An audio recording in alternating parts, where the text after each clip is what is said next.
Abra sua Bíblia comigo no livro de João, capítulo 17, versículo 3.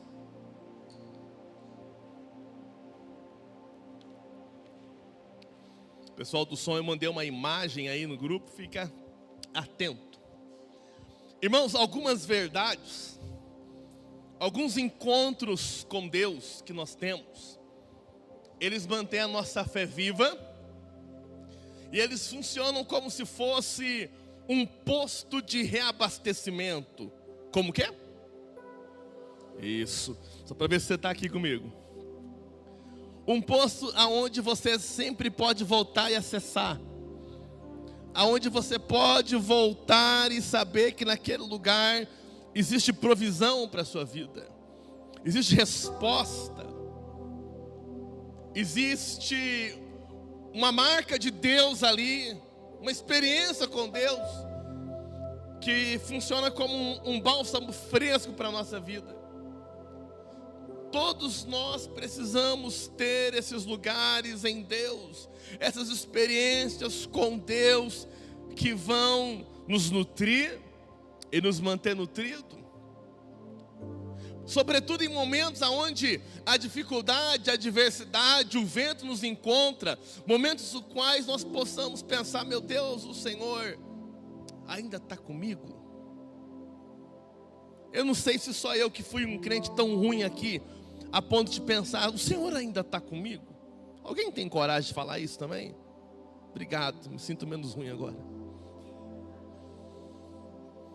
Mas quantas vezes eu já pensei: o Senhor ainda está comigo? Quando situações saem do nosso controle. Ainda bem que um dia Asaf também fez isso. O Salmo 73 vai falar de um levita, um homem de Deus, um homem que servia, um homem que era fiel, mas ele tinha uma enfermidade na sua casa. A história diz que provavelmente a esposa de Asaf era uma mulher enferma. Ele levita no templo, mas ele tinha dificuldades reais. Ele era um homem de fé, mas toda vez que ele voltava em casa, as dificuldades estavam lá. Ele era um homem que cria na palavra, mas todas as vezes que ele voltava para sua casa, ele via uma dificuldade real. Ele via uma limitação, ele via uma escassez. E Asaf um dia ele começa a se contestar, a contestar sua fé, a contestar sua posição. E ele é muito sincero em dizer: os meus pés quase se desviaram. Graças a Deus pelo quase. Quase, mas não foi. Quase. E Asaf, ele começa a olhar a prosperidade dos ímpios, aquilo entra no coração dele, e basicamente ele olha a sua vida em dificuldade, ele olha o ímpio em prosperidade, ele entra numa crise interna, e aí ele diz o seguinte: mas eu voltei para o santuário, os meus pés quase desviaram, até que eu entrei no santuário de Deus. Quando eu entrei no santuário de Deus, eu vi o fim deles, e automaticamente ele vê a promessa que estava sobre a vida dele. E ele conclui aquele salmo dizendo assim: para mim, bom é se aproximar de Deus, bom é estar perto de Deus. Como diz Abacuque: ainda que a figueira não floresça, ainda que o fruto da oliveira minta, ainda que não haja mais gado no pasto, todavia, eu me alegrarei no Senhor. Quantos aqui estão dispostos? Esse texto de João, que benção, hein? Achou o Abacuque de cabeça? Eita glória. Todavia eu me alegro. Pode deixar ali, filha. Não, agora deixa aí então, deixa aí. Esse texto aqui para mim de João 17:3 é um posto de reabastecimento. Foi um lugar, um momento da minha vida de uma sede específica, por Deus. E um dia, além desse texto, interessante que não foi algo que eu ouvi de um pregador, não foi algo que eu li em algum lugar. Eu li esse versículo e vi assim, ó: e a vida eterna é esta. Irmãos, isso é prescrição. E o ser humano adora prescrição. O ser humano, por natureza, adora uma prescrição. Ou seja, como que faz uma coisa? Por isso que muito se vende dos livros: 7 formas de ficar rico, 21 dietas para emagrecer, 5 formas de ir para a lua.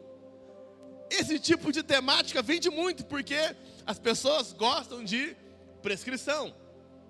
E aqui o próprio Jesus está dando uma prescrição. O próprio Jesus está dizendo: olha, a vida eterna é assim. Basicamente ele está dizendo: vocês querem ir para o céu? 2 querem. Mais alguém quer ir para o céu, do lado de cá? Vocês querem ir para o céu? Então preste atenção nisso. É isso que ele está querendo dizer. A vida eterna é essa: que te conheçam, que conheçam a ti, o único Deus verdadeiro, e a Jesus Cristo, a quem enviaste. Basicamente, Daniel, Jesus está dizendo: você quer ir para a eternidade? Conheça a Deus e conheça a mim. Jesus está dizendo. Irmãos, olhando para esse texto, eu preguei muitas mensagens em cima desse versículo. Muitas. Eu tive a oportunidade de pregar essa mensagem do outro lado do Atlântico, numa igreja lá em Portugal. Eu lembro que eu ministrei essa mensagem, aquela igreja foi tão impactada, veio um quebrantamento. Uma igreja estava passando por um processo espiritual delicado, o pastor tinha ido embora. Literalmente eles estavam como ovelhas sem pastor. Olha como é que Deus faz. Eu chego lá naquele momento, um povo sem pastor, e eu trago essa mensagem para eles. Foi um quebrantamento tão poderoso que eles escreveram na parede. Ficou 5 anos escrito lá na parede esse versículo, de tanto que marcou pessoas ali. Conhecimento de Deus. E nessa noite eu quero falar sobre isso, sobre esse conhecer. Porque a palavra conhecer no original é iada. Como é que é? Iada. E quer ver como é que é traduzido iada? Pega a sua Bíblia comigo, em Gênesis 4. Gênesis capítulo de número 4. Basicamente, na nossa Bíblia, nós iremos ver duas traduções de Ada. Gênesis 4, 1.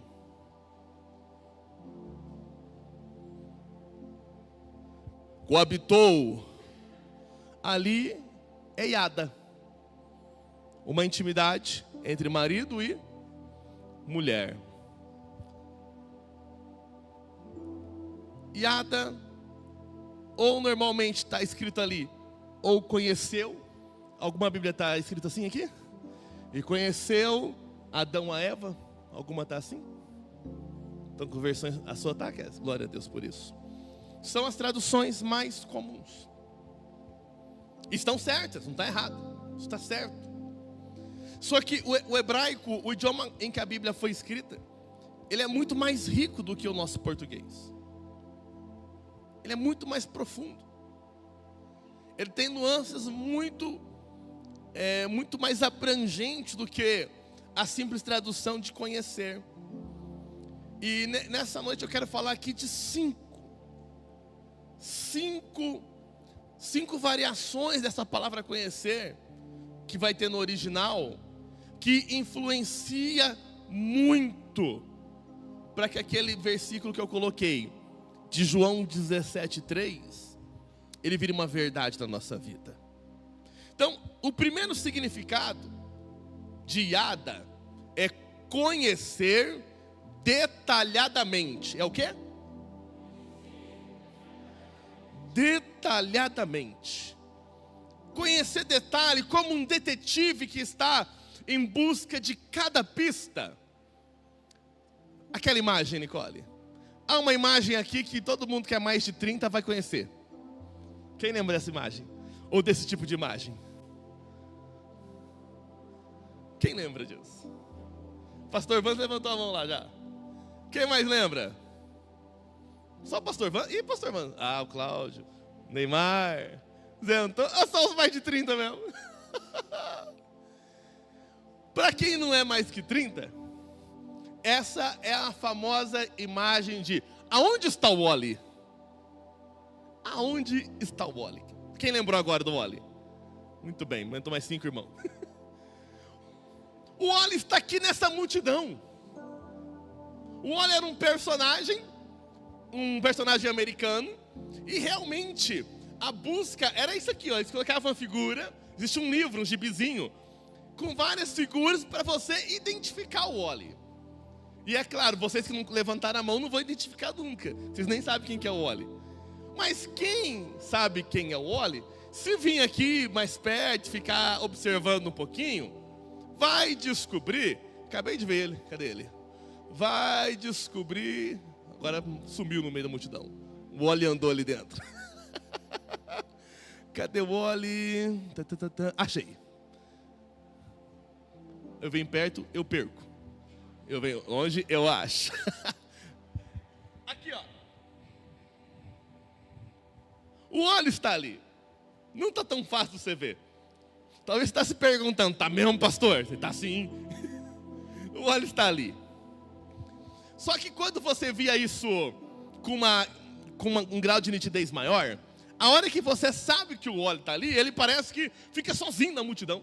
Você vê ele com facilidade. Olha, eu estou vendo daqui agora. Olha lá ele me olhando.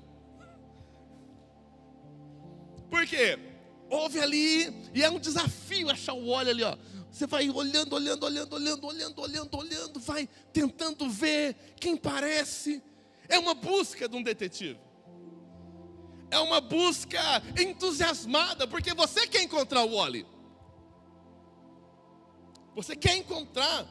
Há um desejo que te motiva. Essa busca, como um detetive detalhada. Uma outra, pode já trocar a figura, minha filha, que eles não acharam o Wally, não. Tenho certeza que vai ter gente que vai chegar em casa e vai digitar no Google, aonde está o Wally. O conhecer detalhadamente, irmãos, ele se aperfeiçoa. Tem um casal aqui que tem mais de 20 anos de casado. E ainda descobre, hora ou outra, uma coisa do cônjuge que não tinha percebido. Mas você gosta disso mesmo? Gosto. Você nunca falou, você que não percebeu. A busca detalhada nos leva a descobrir coisas que nós ainda não vimos. E eu já te faço uma pergunta. O que você sabe hoje sobre Deus? O que você sabe sobre Deus? O que você conhece da natureza de Deus? O que você conhece da personalidade de Deus? O que você conhece dos atributos?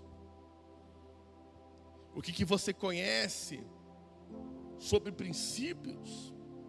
Porque há sempre mais de Deus para conhecer, irmãos. Sempre tem mais de Deus. Só que você vai precisar empreender uma busca detalhada. Você vai precisar empreender uma busca atenciosa. Quando eu vi aquela primeira vez, João 17:3, e a vida eterna é esta. Puf. Os adolescentes jovens têm uma expressão hoje que eu não lembro, quando você aprende algo que faz puf. Como é que fala isso? Sabe quando puf, te abre a mente?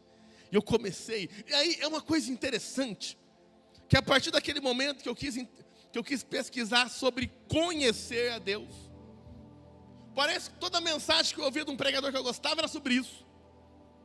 Parece que o mundo começou a pregar sobre isso.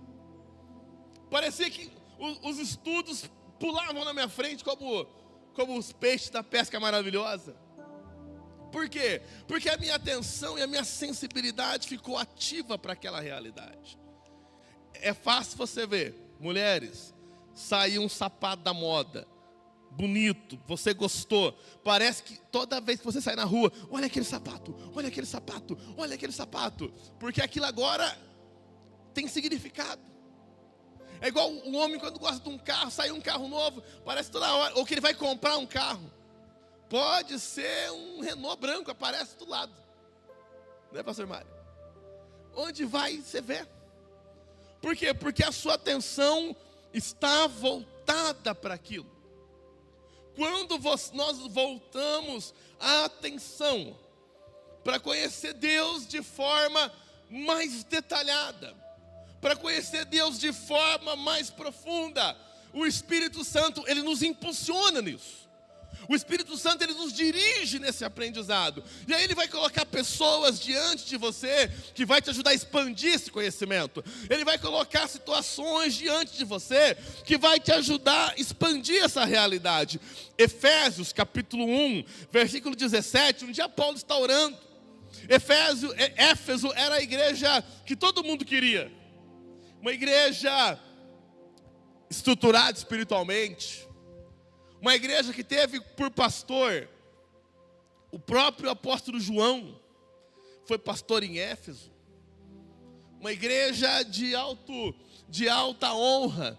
E aqui Paulo está orando por eles, dizendo assim, ele está orando para que o Deus do nosso Senhor Jesus Cristo, o Pai da glória, vos conceda espírito de sabedoria e de revelação no pleno conhecimento dele.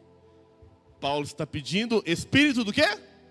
Sabedoria e de revelação no pleno conhecimento. Então existe um conhecimento maior, existe um conhecimento mais amplo, que nem a igreja em Éfeso, com toda a sua maturidade, ainda tinha alcançado. Existe um mais de Deus. Fala para o teu irmão, existe um mais de Deus. Existe um mais de Deus para você conhecer, amém? Existe um mais de Deus para você desfrutar. Existe um mais de Deus para trazer paz na tua vida. Existe um mais de Deus para direcionar o teu ministério. Existe um mais de Deus para manter a sua alma feliz. Existe um mais de Deus para que você permaneça até o último dia. Existe mais detalhe, mais revelação. E aí quando você olhar uma foto igual aquela do Oli, você vai falar, opa, eu já passei dessa fase, eu já conheci isso. Eu já conheci. Eu já busquei e percebi. Eu já busquei e aprendi sobre isso. Então, o primeiro iada é sobre conhecer detalhadamente. O segundo, a segunda vertente de traduzir iada, significa conhecer de perspectiva ou de forma técnica. Conhecer de forma técnica. Conhecer? Muito bem. Como é que eu conheço de forma técnica? Eu vejo algumas pessoas se aventurando na área de mecânica de automóveis. E aí eu vi uma história num livro. E é uma história verdadeira. É uma história, né? Ou uma história, nunca lembro a diferença. É verdadeira.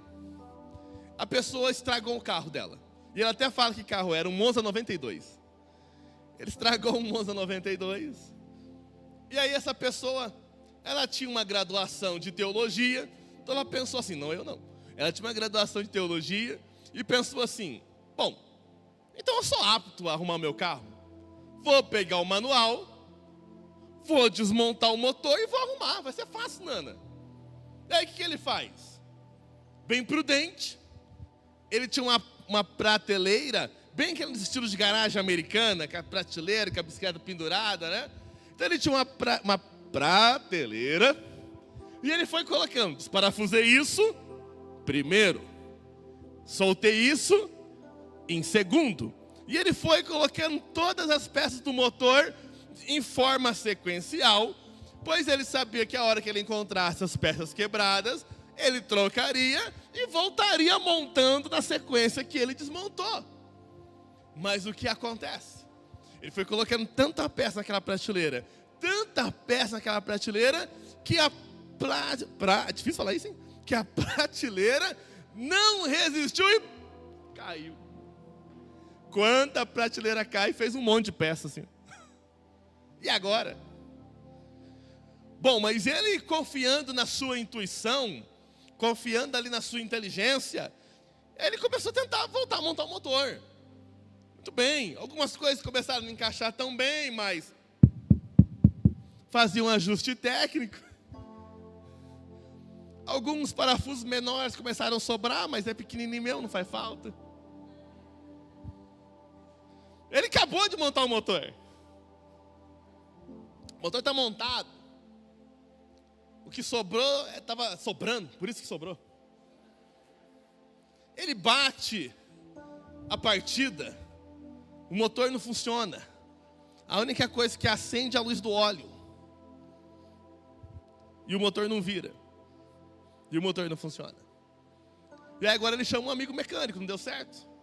Quando o amigo mecânico abre o capô do carro e olha, meu Deus do céu. Resultado final. Aquele conserto ficou mais do que o dobro que poderia ter sido feito se na primeira vez ele tivesse sido feito com os princípios corretos. Se tivesse sido feito com a técnica correta. E a técnica vem da onde? A técnica vem do fazer. A técnica vem da instrução que foi aplicada. A técnica vem de primeiro eu aprender para depois eu realizar.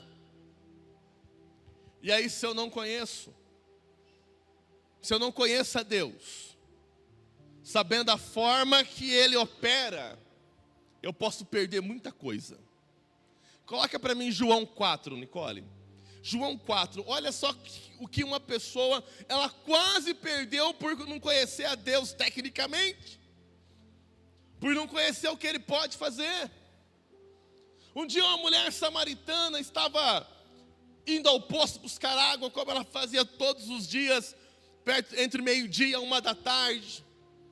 Era um horário que ninguém ia buscar água, porque o sol está muito alto. Mas aquela mulher que ela já tinha uma série de crises emocionais e de vida, ela já tinha passado por várias decepções. Ela fazia questão de buscar água naquele horário, porque justamente era o horário que não tinha ninguém.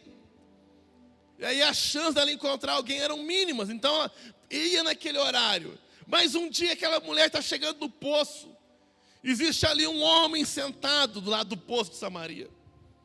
Um homem que nós sabemos o nome dele, amém? Jesus estava sentado no poço. Ele havia marcado um encontro na eternidade com aquela mulher. Ele já tinha dispensado os discípulos para a cidade. E ele estava ali esperando ela. E quando ele chega ali, ele cumprimenta, Shalom. A mulher desconfiada, Shalom. E ele fala para ela, me dá água. A mulher apela com ele. Como é que pode? Tu sendo judeu, estamos aqui sozinhos, e o Senhor vem pedir água. O Senhor não tem noção do que está acontecendo? Versículo 10, Nicole. No versículo 10, Jesus, que ela não conhecia, nem por pessoa, nem tecnicamente, que a técnica fala daquilo que ele pode fazer. Então Jesus respondeu para ela, mulher, eu imagino meu Jesus que ele é muito especial. Eu imagino assim, ele vira na cabeça assim, mulher, se você conhecera, se você soubesse, basicamente, ele está dizendo assim, mulher, se você soubesse o presente de Deus, que não é presente, se você soubesse como é que Deus está te presenteando hoje, se você soubesse quem é que está aqui falando contigo, me dá de beber, tu pediria e ele te daria água viva. Então, por ela não saber diante de quem que ela estava desperdiçando uma oportunidade tremenda. Ela estava desperdiçando, porque ela não sabia nem o que tinha ali para ela reservado. Ela estava desperdiçando, porque ela não conhecia. Ela não tinha uma perspectiva do que Jesus podia fazer. E ela insiste. Respondeu-lhe ela: Senhor, tu não tem como tirar água do poço. Eu imagino essa mulher até sendo meio sarcástica. Não, Senhor, como é que o Senhor vai tirar água do poço? Você não tem balde, você não tem cordinha. Eu tenho balde, tenho a cordinha. Como é que o Senhor vai fazer? Como é que o poço é fundo? Te peguei, Jesus. Como é que você vai fazer alguma coisa? Ela não conhecia ele tecnicamente. Porque se ele quisesse falar poço, jorra água, o poço é jorrar água para fora. Ela não sabia. E ela ainda piora. O Senhor porventura é maior do que Jacó, o nosso pai, que cavou o poço? E aí Jesus, irmãos, fala para o teu irmão assim: graças a Deus que Jesus é paciente e não desiste de nós. Amém por isso? Graças a Deus que ele é paciente.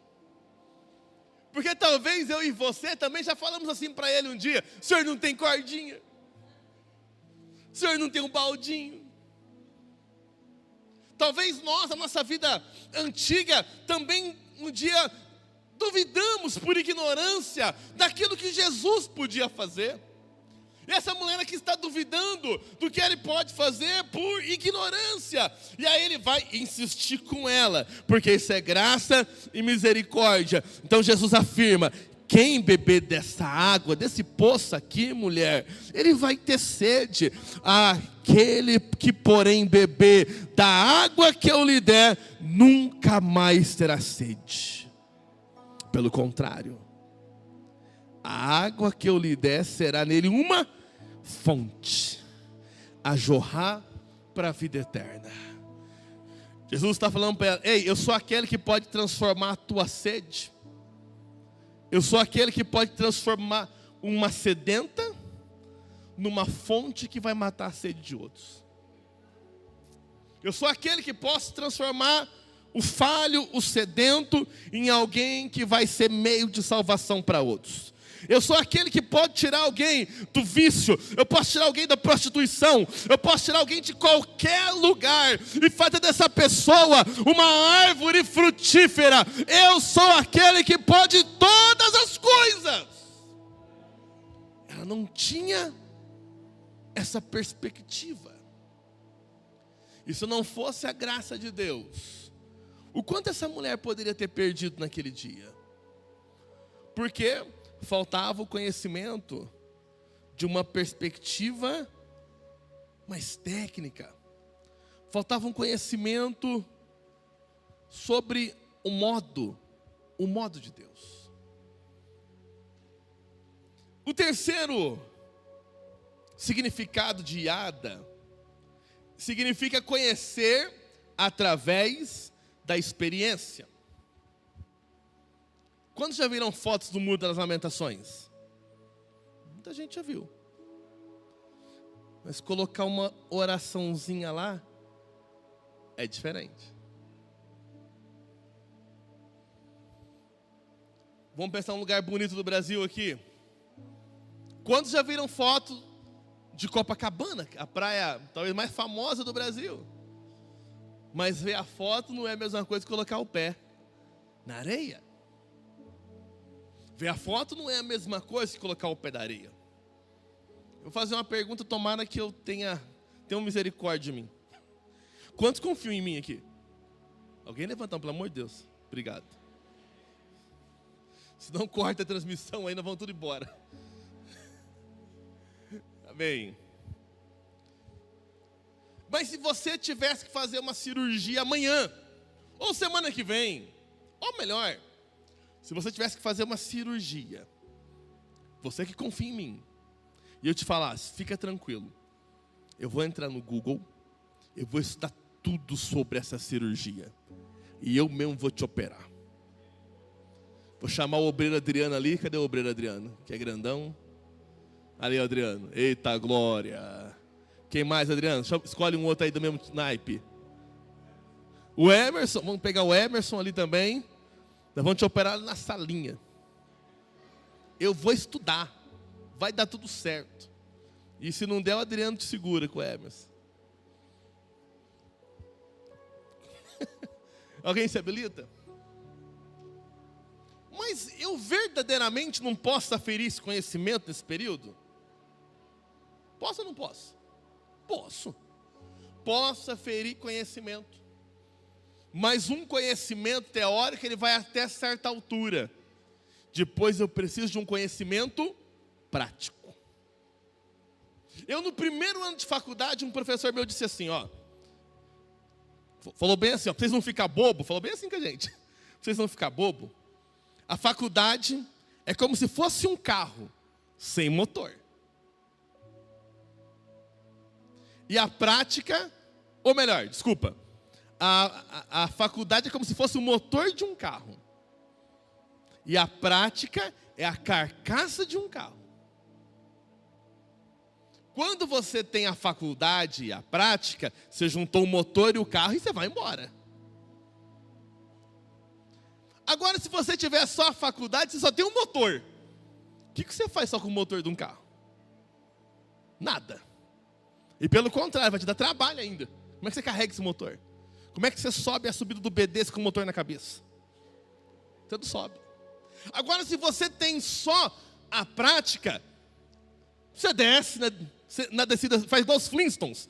Na descida você desce, na subida você empurra, você chega. Não vai ser tão fácil, mas você chega. Ou seja, a prática, ela vai levar você a lugares que só a teoria não leva. Só a teoria não vai te levar. Agora, se você casar a teoria com a prática, vai fluir. Vai fluir muito. Eu lembro quando eu dava aula na faculdade, de vez em quando eu entrava na sala, só com o pincel e com... Como é que chama o negócio? Até esqueci. O apagador.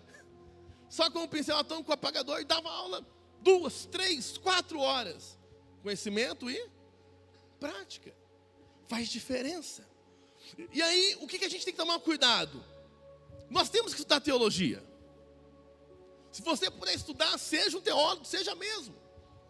Mas eu aprendi uma frase muito profunda. Toda teologia, para ser útil, ela tem que te levar a uma teofania. O que é uma teofania? Teo é Deus. Fania, manifestação. Ou seja, todo o meu conhecimento de Bíblia tem que me levar a um encontro. Todo o meu conhecimento de Deus, ele tem que me levar a um encontro prático com Deus. Eu preciso conhecê-lo de uma forma prática que vai me transformar. João 8,32. Jesus vai dizer sobre isso. Um conhecimento prático que me transforma. E conhecereis. Mas não conhecereis de ouvir falar. Mas não conhecereis que eu peguei no Instagram. Não, eu aprendi de forma prática. Eu tive um encontro, eu tive uma experiência. Eu tive uma experiência com Ele que é a verdade. E Ele que é a verdade me liberta. Ele liberta. Ele faz a nossa vida. Mas eu preciso conhecê-lo realmente. Porque senão, João 5, Nick, 39... vai falar de um time que só conhecia. Os fariseus. Os fariseus liam a Bíblia todo dia. O Antigo Testamento que eles tinham. Jejuavam 2 vezes por semana. Davam dízimo de tudo.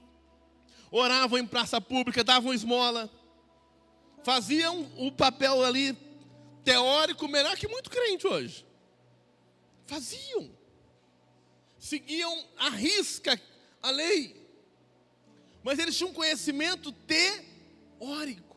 E aí Jesus fala: ei, vocês ficam lendo na Bíblia para aprender de mim. Eu estou aqui diante de vocês e vocês não têm uma experiência. Vocês ficam olhando nas Escrituras para encontrar a vida eterna, mas elas falam de mim e eles não percebiam. Porque era um conhecimento que não levava à experiência.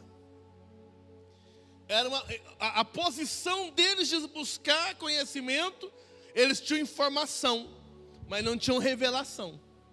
E revelação na vida do crente é importante, porque revela a ação. Revela como você vai se mover, revela que decisão você vai tomar, revela que aliança você vai formar, vai entrar. Deus, irmãos, Deus, Ele não quer simplesmente um encontro conosco. Deus não quer. A gente busca ter até um encontro com Deus, e tem o seu propósito, glória a Deus por Ele. Glória a Deus por Ele. Mas Deus quer que você seja um lugar de encontro. Deus quer encontrar você e ficar com você, amém? Deus quer um encontro pessoal. Deus quer habitar dentro da sua vida. Deus quer morar em você. Deus quer que você tenha uma experiência profunda, uma experiência prática, sabe, meus irmãos? Tem dia realmente que parece que o céu está fechado, não tem? Tem dia que você parece que você ora, não flui, e você está buscando, e aquela batalha, igual um corinho que eu ouvi hoje, batalha travada é nessa terra, quem conhece isso, né? E aí tem dia que é batalha, tem dia que parece que não rompe, mas eu tenho, é muito legal, pelo menos eu acho legal, né? Eu tenho na minha casa um escritório, e aí todo domingo às 4 horas eu vou para lá orar, concluir a mensagem, todo domingo. Então meu culto começa às 4 horas no domingo à noite. E aí tem dia que eu chego lá e realmente o céu está de bronze, e aí você vai orar, vai suar, é aquela coisa toda. Agora tem dia que a hora que eu piso na porta ele já está ali no quarto. E aí, é uma experiência simples, Júlio. É uma experiência que, para outro, talvez não tenha tanto significado. Mas só Deus saber que eu estou entrando naquele ambiente.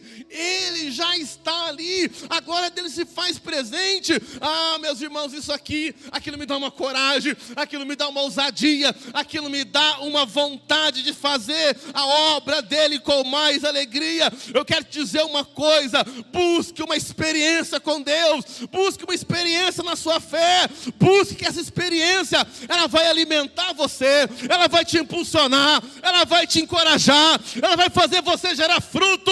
Busque uma experiência com Ele, busca, deseje uma experiência, deseje conhecê-lo de forma prática, ter essa experiência com Ele. O quarto significado de Yada é conhecer pessoalmente, face a face. Igual quando você conhece. Qual mão que posso pegar? Nice to meet you. Conhecer pessoalmente, face a face. Como se busca conhecer alguém. E eu quero te fazer uma pergunta. Você conhece ou você reconhece a Deus? Percebeu a diferença? Você conhece ou você reconhece? Conhecer, Kézia. Kézia está andando na rua, diaconisa Kézia, passou o David lá, de longe. É o David. E a mulher conhece a gente pelo jeito de andar, por tudo qualquer característica. Conhece de longe. É Ele, porque ela tem conhecer Ele face a face. Agora, vamos imaginar que passa ali na rua também o nosso governador, Romeu Zema. Passou o governador ali. Você pode reconhecê-lo. Olha, no governador, Romeu Zema. Aí uma multidão veio. Você se infiltrou no meio da multidão ali, Romeu Zema, me dá um autógrafo. Ah, tá bom, te dá um autógrafo. Aí você fala, Romeu Zema, vem jantar na minha casa hoje. Ah, dificilmente ele vai. Dificilmente ele vai porque você não conhece ele, você o reconhece. Eu já falei aqui outras vezes, igual o Neymar. Todo mundo aqui, se vê o Neymar, vai saber que é o Neymar. Mas fala, Neymar, tudo bem? E ele, pastor Everton, vou pro Corinthians ano que vem. Venha no nome de Jesus. Venha não. Ele não vai fazer isso. Primeiro, porque ele não vai para o Corinthians. E segundo, porque ele não me conhece. E aí não vai fluir. E aí vai haver uma limitação nesse relacionamento. E aí talvez tenha um texto da Bíblia que me dá mais calafrio. Mateus capítulo 7, no versículo 21, tem um texto aqui que me apavora.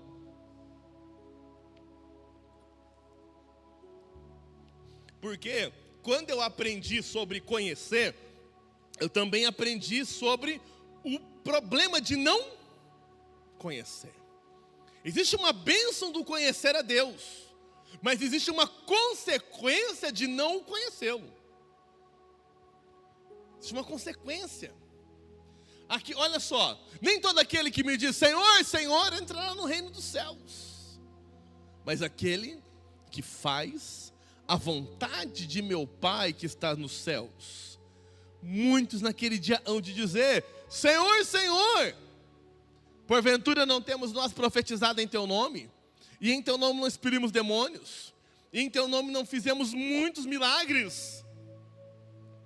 Então lhes direi explicitamente, nunca vos conheci. Apartai-vos de mim, os que praticais a iniquidade. Bom, esse versículo, ele me dá calafrio. Porque fala de um povo que, na sua perspectiva, ele tinha intimidade com Deus.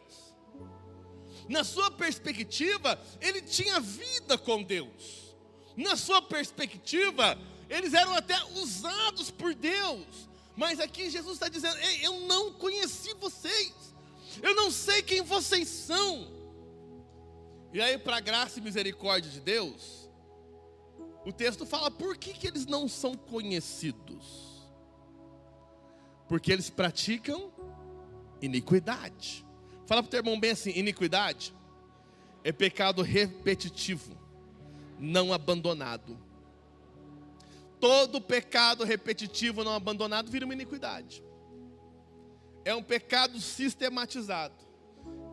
É um pecado de estimação. É um pecado que eu não abandono. Então, muitas das vezes, quando a gente fala sobre pecado, a pregação sobre pecado é uma pregação desconfortável. A pregação sobre pecado é uma pregação que ela não dá ibope, mas ela traz salvação. Ela gera vida. Ela gera mudança. Ela gera a necessidade de reflexão. Por quê? Porque naquele grande dia, Ele vai saber se nós de fato abandonamos os nossos pecados ou não. Ele vai saber. Hoje de manhã eu peguei em 1 João capítulo 5, versículo 4. Tem algo muito parecido em 1 João 5, 4. É o 5, Nicole, também. Anda mais um, por favor. Não, então volta um. Então é 3. Muito. Isso, porque este é o amor de Deus, que guardemos os seus mandamentos. Ou seja, se eu não guardo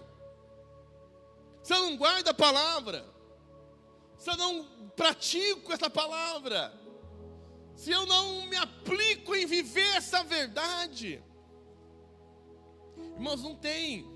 A gente brinca, mas não tem um meio crente. Não tem quase crente. Nós precisamos nascer da água e do Espírito.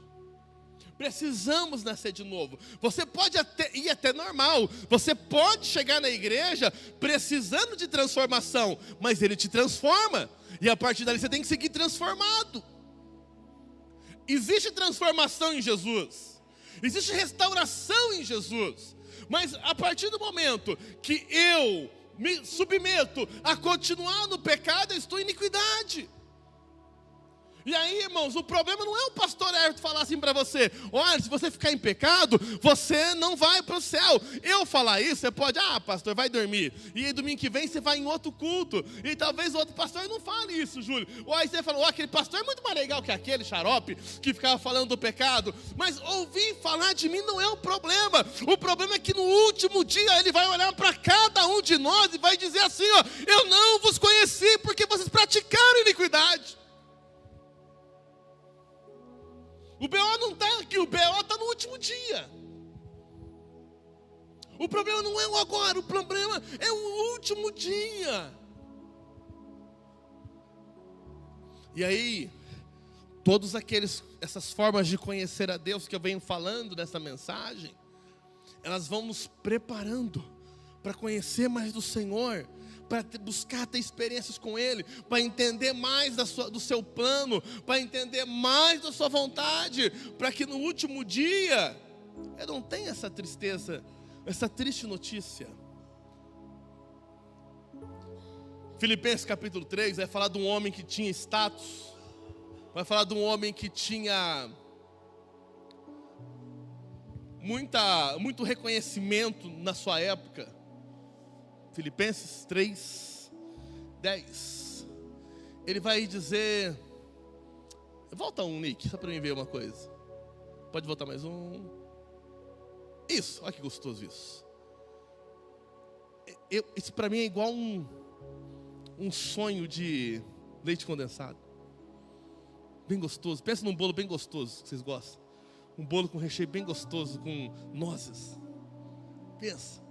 Eu olho um texto desse assim, eu fico, uau. Paulo está dizendo assim, ó. Volta mais um, Nick. Volta mais um. Volta mais um. Só mais esse. Tinha mais um, mas para aqui. Paulo vai dizer, olha, eu fui circuncidado o 8º dia. Eu sou da linhagem de Israel. Eu sou da tribo de Benjamim. Eu sou hebreu, filho de hebreus. Quanto à lei, ele era fariseu. Quanto ao zelo, volta.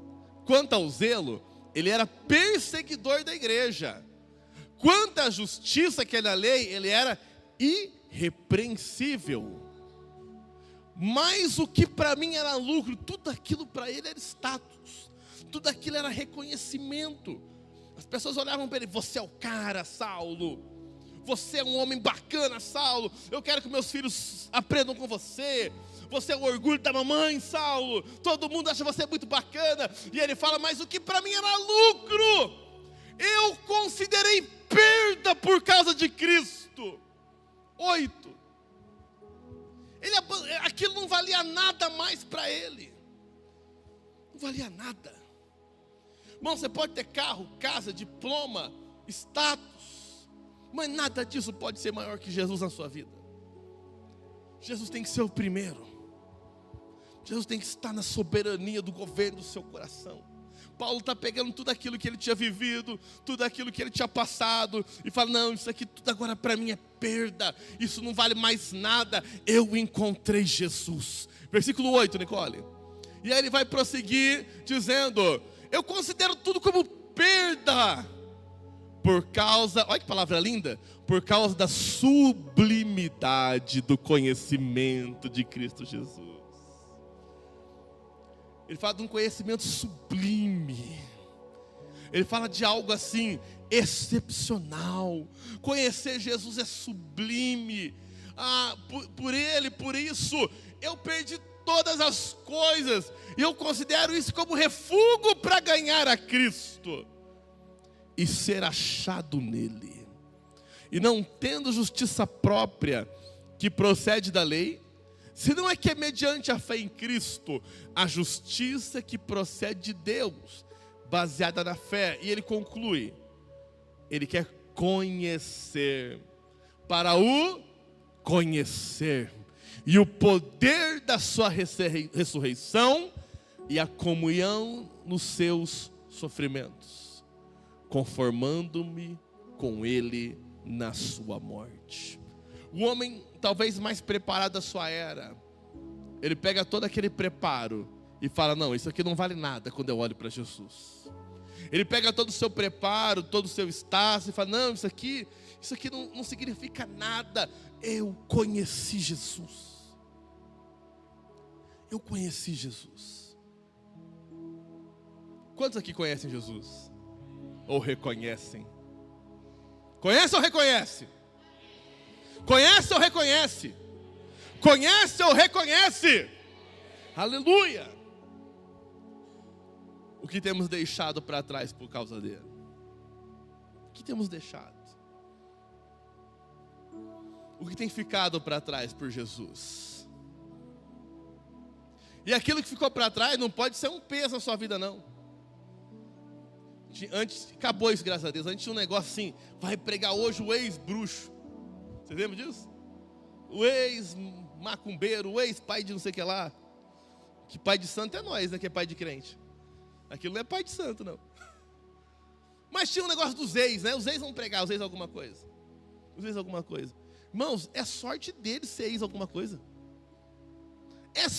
É sorte deles reconhecerem que aquilo que eles eram não era nada. E que em Cristo há uma nova vida. E de que em Cristo há um novo tempo. E de que em Cristo tem esperança. E que Cristo, aleluia, é esperança na nossa vida. Amém? O último conhecimento que eu quero falar com você. Que Iada significa. É o conhecimento íntimo. Realmente, falo de intimidade, de conhecimento, da intimidade do marido com a mulher. A intimidade com o marido com a mulher, ela tem um propósito de gerar frutificação. E o nosso conhecimento na intimidade com Deus, ele vai resultar em fruto. Ele vai resultar em fruto. João 15:5, Jesus vai dizer sobre isso. João 15:5, ele vai falar: eu sou a videira, e vós os ramos. Quem permanece em mim, e eu nele, esse dá muito fruto. Só os 5 mesmo. Porque sem mim, nada podeis fazer. Você pode ler comigo esse finalzinho? 3, 2, 1. Porque sem mim, nada podeis fazer. Fala para o teu irmão, não esquece disso. Que um dos problemas dos nossos dias é, dentro da própria igreja, a gente esquecer que sem Jesus a gente não faz nada. Sem Jesus a gente não faz nada. Sem estar ligado intimamente dele, a gente não produz. A gente não frutifica. Não é por acaso que a Bíblia nos chama de noiva e chama Jesus de noivo. A Bíblia vai falar de um plano de casamento e nós esperamos as bodas, ou seja, o casamento da noiva com o cordeiro. O conhecimento final, ele fala da vida de intimidade. Ele fala do meu reconhecimento como noiva. Ela fala do meu reconhecimento de Jesus como noivo. Eu preciso entender isso. Eu preciso compreender essa verdade. Eu preciso praticar isso na minha vida. Eu preciso dar atenção para que isso de fato seja uma verdade em mim. Jesus é o noivo da igreja. Jesus é um noivo. Eu preciso conhecê-lo intimamente. Eu preciso conhecê-lo de uma forma específica. Eu preciso conhecê-lo de uma forma no secreto. Entra no teu quarto, fecha a porta, e o Pai que está em secreto te ouvirá. O Pai que está em secreto. A intimidade no secreto, ela fala de uma construção atrás das câmeras. A intimidade é no secreto porque é uma construção, é uma frutificação. Intimidade pública, como é que chama intimidade pública? Pornografia. Intimidade pública é pornografia. Por isso que a intimidade com Deus tem que ser feita no secreto, construída no secreto. Gera os frutos no secreto. Ele gera em mim. Eu sou simplesmente uma vara na videira. Sem ele eu nada posso fazer. Eu sou simplesmente uma vara ao qual ele permite dar fruto e muito fruto, desde que eu esteja nele, desde que eu permaneça nele. Cristo em nós. esperança da glória. Cristo em nós é esperança da glória. E aí, meus irmãos, sabe, nós vamos vendo, podemos até fazer uma comparação. Deus muitas das vezes faz como um pai como nós somos, faz com seus filhos. Acho que a maioria dos pais aqui, as mães também, obviamente, já brincaram de esconde-esconde com seus filhos, não já brincaram? E a gente se esconde relativamente, não é verdade? Não é aquele esconderijo, né? A gente se esconde para ser achado, não é verdade? A gente se esconde para ser achado. E Deus, de certa forma, faz um pouco disso conosco. Deus quer que você o busque. Deus quer que você tenha o desejo de encontrá-lo. Deus quer que você tenha o desejo de fazer essa busca minuciosa por Ele. Deus quer que você tenha o desejo de fazer essa busca, essa trilha, essa caminhada. É uma jornada que não tem fim. Isaías 55:6, ele vai dizer assim, ó: buscai-me enquanto se pode achar. Buscai-o enquanto ele pode ser achado. É tempo de você buscar a Deus. É tempo de você conhecer mais de Deus. É tempo. É tempo porque o nosso investimento nisso vai resultar em bênção para nós e para aqueles que estão ao nosso entorno. Eu queria que você ficasse de pé em nome de Jesus. Nós vamos orar. Eu quero ler 2 textos somente. Lucas 11:9. Deus quer que você o encontre. Deus quer que você o ache. Por isso eu vos digo: pedi e dar-se-vos-á. Buscai e achareis. Batei e abre-se-vos-á. Há uma indicação de Deus. Ei, crente, venha. Há uma indicação de Deus. Crente, me busque. Há uma indicação de Deus. Crente, me conheça. Há uma indicação de Deus. Crente, deseja me conhecer. Deseja aprender dele, de mim. Ele diz que sou manso e humilde de coração. Aprenda de Jesus. Aprenda de Jesus. Eu coloquei no grupo ontem, na minha saudação de todo sábado para a igreja, da aliança, eu coloquei assim: tem muita gente atrás de fogo, quando deveria estar arrumando o altar. O nosso chamado não é para produzir fogo, o nosso chamado é para arrumar o altar. O fogo vem. Deus é o Deus que responde com fogo. Mas eu tenho que arrumar meu altar. Arruma a vida que o fogo vem. Arruma o altar que está desorganizado. Arruma o altar. Coloca o sacrifício vivo sobre o altar. Queira entender e conhecer mais do Deus que você serve. Conheça mais do Deus que você serve. Imagina se você sentar na mesa amanhã com um hinduísta para debater a fé. O que tem mais probabilidade? Você convencer ele ou ele te convencer que Jesus não existe?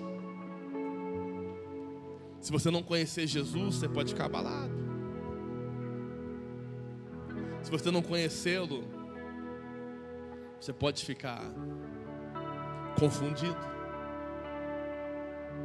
Mas a Bíblia fala: aqueles que olharam para ele, e olharam para ele, e tiveram seus rostos iluminados, e nunca mais ficaram confundidos. Nunca mais. Mas olharam face a face. Olharam para ele. O olhar para ele traz graça e foram iluminados. O olhar para ele traz clareza e nunca serão confundidos. Feche seus olhos em nome de Jesus. Eu queria te encorajar a nessa noite orar para o Senhor. de uma forma muito específica, pedindo para Ele: Senhor, eu quero te conhecer mais. Eu quero te conhecer, Senhor. Talvez eu reconheça a tua glória num culto, reconheça a sua presença num louvor, reconheço que o Senhor está numa oração, mas talvez eu não te conheça, Senhor. E eu quero te conhecer agora. Eu quero, Senhor, eu quero conhecer mais. Eu quero conhecer mais de Ti. Talvez eu cheguei aqui nessa noite, Senhor, te conhecendo tão pouquinho, mas eu quero te conhecer mais, Senhor. Eu quero te conhecer ao ponto do que Paulo falou: eu troco tudo, eu troquei tudo que eu tinha, eu troquei tudo que pensavam de mim, para conhecer mais do Senhor, para ser achado nele, para entender a sua morte, a sua ressurreição. Senhor, queremos te conhecer mais, Senhor. Queremos te conhecer mais, porque o Senhor é o caminho, a verdade e a vida. Ninguém vai ao Pai se não for por Ti. Eu quero te conhecer mais, porque Jesus, Tu és o pão vivo que desceu do céu. Os pais comeram maná do deserto, mas quem comer do pão vivo que desceu do céu nunca mais terá fome e sede. Eu quero te conhecer mais, Jesus, porque Tu é a água que quando nós tomamos, ela não só mata a nossa sede, mas ela gera uma fonte dentro de nós, Senhor. Eu quero te conhecer mais, Jesus, aleluia, porque Você é a porta que abre quando parece que é o fim, a porta que se abre quando parece que os meus inimigos irão me engolir. O Senhor é a porta do escape, é a porta do livramento, é a porta do milagre. O Senhor é a porta da bênção. Tu és Jesus, Tu és Jesus, aleluia.